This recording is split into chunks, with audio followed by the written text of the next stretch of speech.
So, ladies and gentlemen, welcome to our Planets Through Ascendant series. And today we are going to be covering Moon in the 11th house in the sign of Aries for Gemini ascendant people. And what happens when Moon is in the 11th house in the sign of Aries for Gemini ascendant, while Moon is ruling the second house with the house of wealth. So, this is, as you know, is different from like planets through signs or planets through house series. This is now we're combining the two energies together. And if you do not know where your moon is placed, what sign it's in, what nakshatra it's in, check out the links here and check out our full astrological report under the shop section from option 5 and beyond, including my books, consultations, and link to my school, Maga Vedic Astrology Academy, where I'm currently teaching yogas of Jyotish, which are very, very essential in life.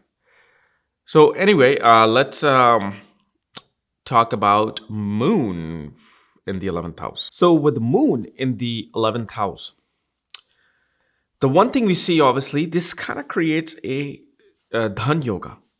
See, talking about yogas here, Dhan Yoga is a yoga of wealth. But obviously, the amount of wealth depends upon the strength of the moon. Okay, so moon being in a masculine sign in the 11th house is always a great thing. It always kind of brings in gains to the native through the marketplace. Like someone with this type of a moon will probably try to earn money by trade, by commission, by bonuses. You know, like somebody who goes and works in investment banking, they may get a salary of 150, 200,000 a year, but bonus would be of 20 million. 15 million, 30 million at the end of the year. That is type of the gains that this moon is attracted to. The other thing we also see is that one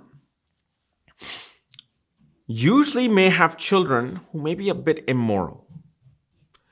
Someone may have children who will be quite promiscuous when they become adult. And especially this person becomes quite a dictator in the large organization. Like usually in the home, they may not be at that level, but when they go out and they become part of some large organization, they want to take over things. They want to control the policies, controls the law of that particular organization. And usually one's energy goes into recognition, wanting to find fame, recognition, and gains. Because the sign of Aries is all about energy. It's controlled by Mars. So one has this aggressive energy towards how do I gain something? Now, one way this moon will not give these type of desired results, because 11th house is the house of hopes, wishes, desires, achievements, recognition, awards, large organizations, health. A lot of people don't get it. 11th house is actually health as well, because it's the 6th from the 6th house. 6th house is disease, is health. 11th house is disease and health as well. The one way this person can, deal with struggles with organizations, deal with struggles with enemies, is when moon is waning. Moon is waning and receiving the aspect of a malefic planet. So for example, if you're born and let's say sun is either in the same house, so it's a very dark moon, or sun could be in the 12th, 1st, 2nd, 3rd, 4th house. Okay, that is also a waning, that's a waning moon. So waning moon, especially the darker it is, the more it struggles. So a waning moon, if it's like, maybe let's say 4 days after the full moon, it's still good. You can still see the moon up in the air.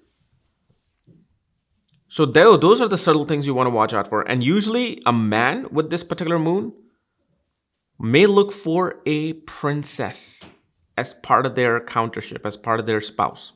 They're looking for really a princess type girl. That's what their ultimate fantasy is. Not everybody really wants a princess type woman, but this moon may actually want that. And a girl will look for a prince. The prince quality. That etiquette, that social skills. that behavior. It may not even be with looks. They're actually looking for that royal etiquette. Um, this is also a type of moon that will attract a person to darker things in life, like paranormal interests.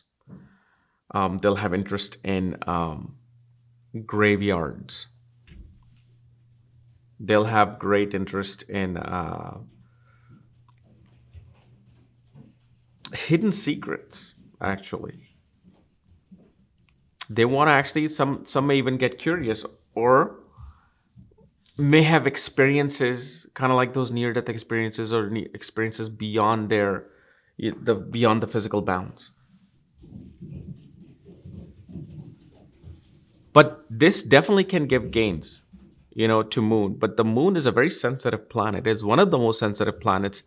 So you really have to kind of assess, how the moon is. And especially you want to make sure the type of yoga moon is creating. Is it creating Sanpa yoga, Anpa yoga, Sakatta yoga, Mukutta yoga?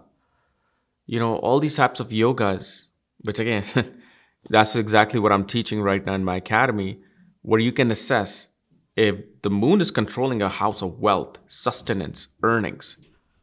How well is that moon? Okay. So guys, this was my analysis of moon in the 11th house for Gemini ascendant people. If you're new to my channel, subscribe below. If you want to know where your moon is placed, all my books, reports, consultations, check out the links here. Otherwise, we'll see you later. Bye-bye.